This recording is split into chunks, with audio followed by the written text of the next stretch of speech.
তৃণমূলের কচি নেতারা এখন বেশ ভয়ে রয়েছেন, সত্যি বলছি একেবারে ভয়ে রয়েছেন।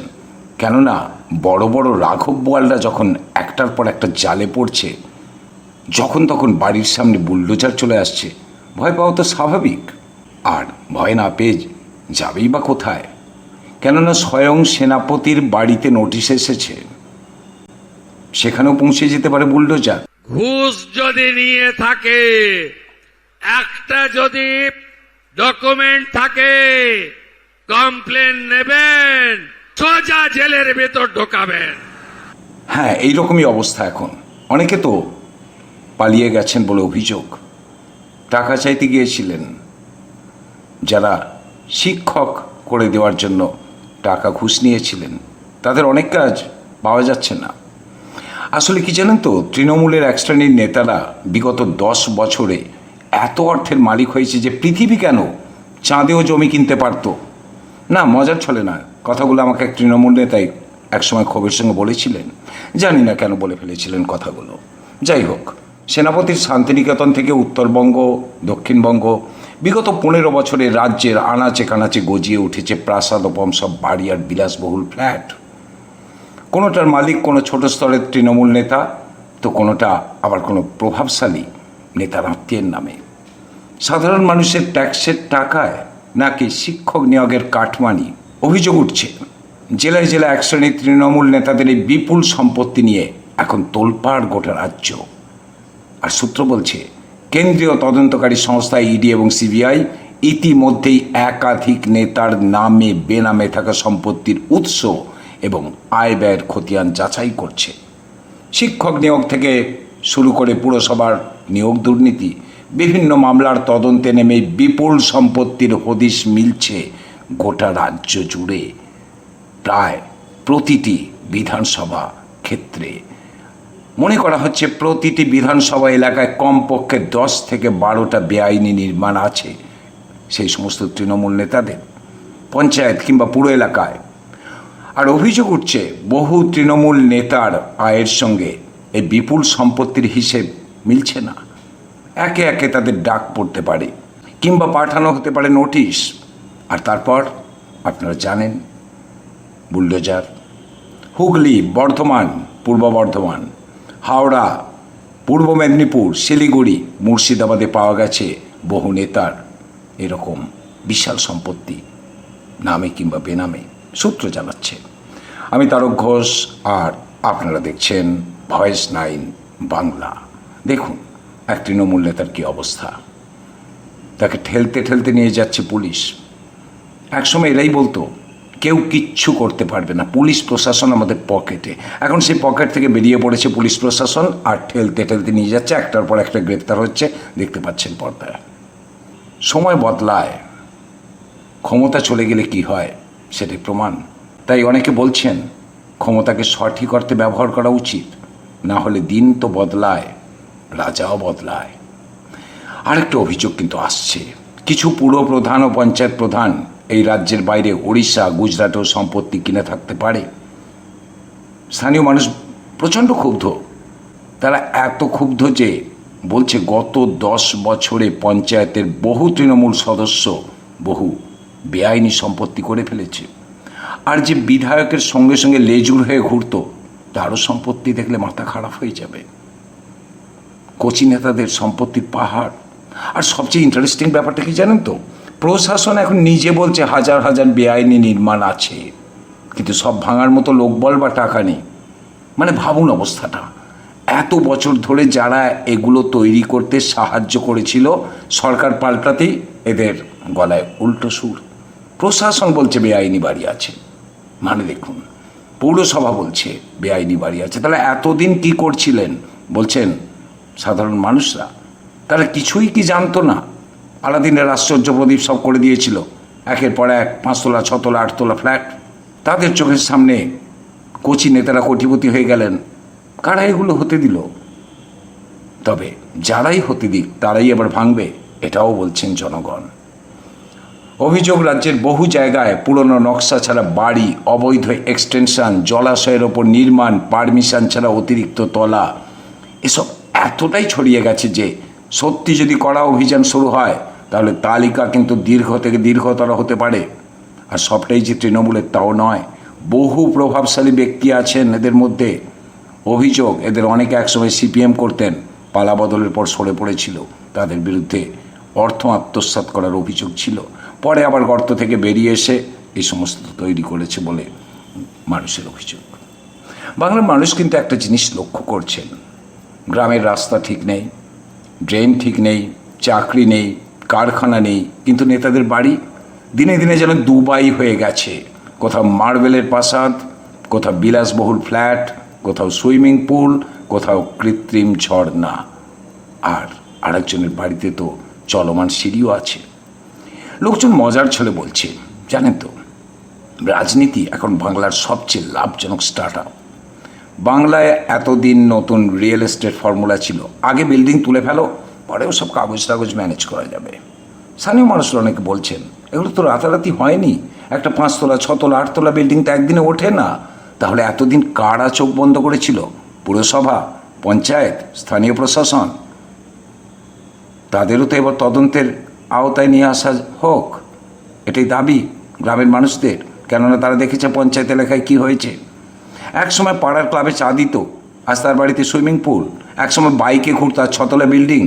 কারো বাড়িতে কৃত্রিম গুহা, কারো বেসমেন্টে এসি লাগানো গোপন ঘর, আবার কারো প্রাসাদোপম বাড়ি জলাশয়ের ওপর। আর দীর্ঘদিন চুপ করে থাকার পর এখন স্থানীয় বাসিন্দারা এই ধরনের বেআইনি সাম্রাজ্য নিয়ে প্রকাশ্যে মুখ খুলতে শুরু করছেন। প্রশ্ন উঠছে, এত টাকা এলো কোথা থেকে? সংবাদপত্রের প্রতিবেদন অনুযায়ী দক্ষিণ 24 পরগনার পৈলান এবং আমগাছি এলাকার তৃণমূল বিধায়ক দিলীপ মণ্ডলের 2টি প্রাসাদে পুলিশ তল্লাশি চালিয়েছিল। স্থানীয় বাসিন্দাদের মতে বিলাসবহুল সম্পত্তির ভিতরে সুইমিং পুল, কৃত্রিম গুহা, ঝর্ণা এবং বিরল প্রজাতির পশু পাখির খাঁচা রয়েছে, যে কোনো রিসর্টের চেয়ে যেগুলো কম নয়। সুইমিং পুল, কল্পনা করুন, কৃত্রিম গুহা, দামি সাজসজ্জা। লোকজন বলছে, এটা কি জনপ্রতিনিধির বাড়ি নাকি সিনেমার সেট? হাওড়ার পোস্টপল ভায়োলেন্স সংক্রান্ত তল্লাশিতে তৃণমূল নেতা শামীম আহমেদের বাড়িতে একটা গোপন ও সুসজ্জিত আন্ডারগ্রাউন্ড বেসমেন্টের হদিশ মিলেছে। শীতাতপ নিয়ন্ত্রিত বিলাসবহুল বেসমেন্টে দামি আসবাবপত্র, গোপন কক্ষের সন্ধান পেয়েছে পুলিশ। আন্ডারগ্রাউন্ডে এসি বেসমেন্ট, শুধু বেসমেন্ট নয়, ভেতরে গোপন কক্ষ। সাধারণ মানুষ প্রশ্ন করছে, এগুলো কি রাজনৈতিক অফিস নাকি গ্যাংস্টার মুভির সেট?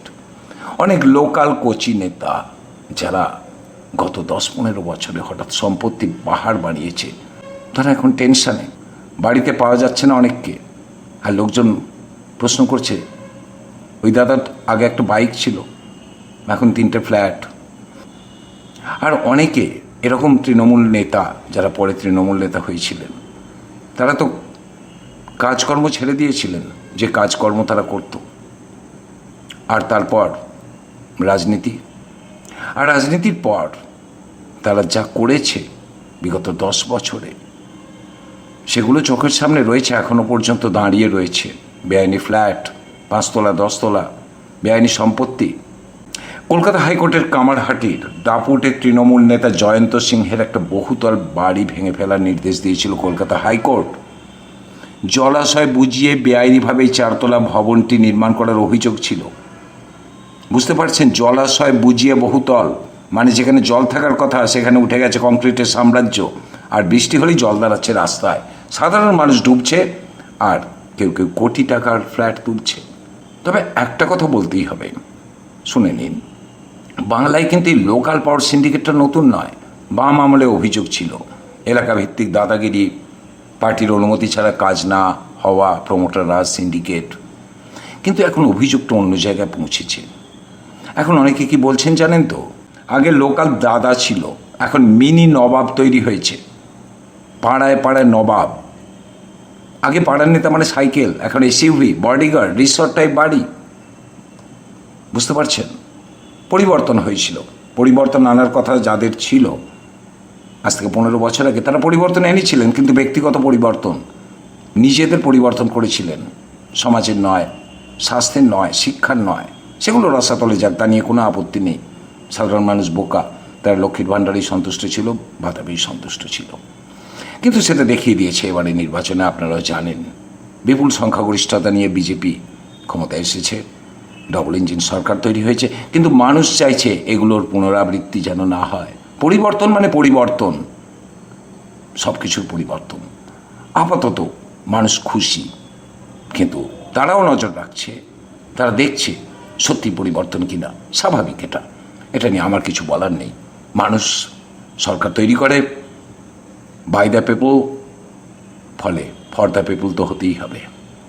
হলদিয়া সহ কয়েকটি এলাকায় প্রাক্তন তৃণমূল ব্লক সভাপতির কোটি টাকার বহুতল নির্মাণ নিয়ে বিতর্ক উঠেছে। হাওড়ার দাসনগর এলাকায় একটা সরকারি নথিভুক্ত জলাশয় বুঝিয়ে তৃণমূল নেতার ব্যক্তিগত অফিস তৈরি করার খবরে এসেছে। আসলে কি জানেন তো, ক্ষমতার অপব্যবহার করে সাধারণ মানুষের অধিকার কেড়ে নিয়ে নিজেদের সম্পত্তি বানিয়েছেন বলে অভিযোগ। কিন্তু শেষ পর্যন্ত এদের কি হবে? সত্যি কি উদ্ধার হবে সাধারণ মানুষের টাকা? প্রশ্নটা ঘুরপাক খাচ্ছে বাংলার অলিতে গলিতে। কবে থেকে শুরু হবে জেলায় জেলায় অভিযান? জেলার প্রতিটি ব্লকে, পৌরসভায়, গ্রাম পঞ্চায়েত এলাকায় ছেয়ে গেছে এই ধরনের বেআইনি বাড়ি কিংবা বেআইনি অংশ বাড়িতে। কবে অভিযান হবে? শুধু তো কলকাতায় নয়, গ্রামে হোক, শহরে হোক, এই দাবিটাই তারা তুলছেন। গ্রামের মানুষ, শহরের মানুষ। দেখুন, আপনারাও শুনেছেন খবরটা, বৈদ্যবাটিতে সরকারি সলিড ওয়েস্ট ম্যানেজমেন্টের জমিতে প্রাক্তন এক তৃণমূল বিধায়কের বিলাসবহুল ব্যক্তিগত জিম ছিল, বাগান ছিল, আর কুকুর রাখার ঘরটা ছিল শীতাতপ নিয়ন্ত্রিত। মনে পড়ছে লালু যাদবের কথা, বিহারের প্রাক্তন মুখ্যমন্ত্রী, তার গোশালাটা ছিল শীতাতপ নিয়ন্ত্রিত। দেখুন, বাংলায় পরিবর্তন হয়েছে, এসেছে বুলডোজার সংস্কৃতি। বুলডোজার মানে আর কিছু না, বুলডোজার মানে বেআইনি কিছু থাকলে তাকে ভেঙে দেওয়া হবে। বিরোধী দলনেতা হিসাবে যখন শুভেন্দু অধিকারী ছিলেন, তিনি এই অভিযোগগুলো অনেক করেছিলেন। আর এখন তিনি পরিষ্কারভাবে বলে দিয়েছেন যে কোনো বেআইনি বাড়ি বরদাস্ত করা হবে না। কাজেই যারা এখনো পর্যন্ত এই ধরনের কাজের সঙ্গে যুক্ত, তাদের সাবধান হবার সময় এসেছে বলে মনে করছে রাজনৈতিক মহল। এক বিরাট শ্রেণীর মানুষ পশ্চিমবঙ্গের চাইছেন আইন মেনে বেআইনি বাড়িগুলোকে চিহ্নিত করা হোক, সেগুলোকে ভাঙা হোক, দ্রুততার সঙ্গে কাজ করা হোক, এবং তদন্ত হোক, এবং তদন্তে উপযুক্ত শাস্তি দেওয়া হোক। এখনও গ্রামে গঞ্জে যে যে জায়গায় তৃণমূলের গ্রাম পঞ্চায়েত রয়েছে বা পৌরসভা রয়েছে, সেখানে এখনও কিছু কিছু কাজকর্ম চলছে, অভিযোগ করছেন। কাজেই মানুষের দাবি এবার জেলায় জেলায় অভিযান হোক। আপনারা লিখুন আপনাদের মন্তব্য, আপনারা কী চান। যদি আপনাদের কাছে এরকম কোনো অভিযোগ থাকে, আমাদের মেল করতে পারেন, মেল আইডি দেওয়া আছে। আর দেখতে থাকুন ভয়েস 9 বাংলা, আপনাদের চ্যানেল, মানুষের পাশে, সত্যের পক্ষে। দেখা হবে পরের ভিডিওতে।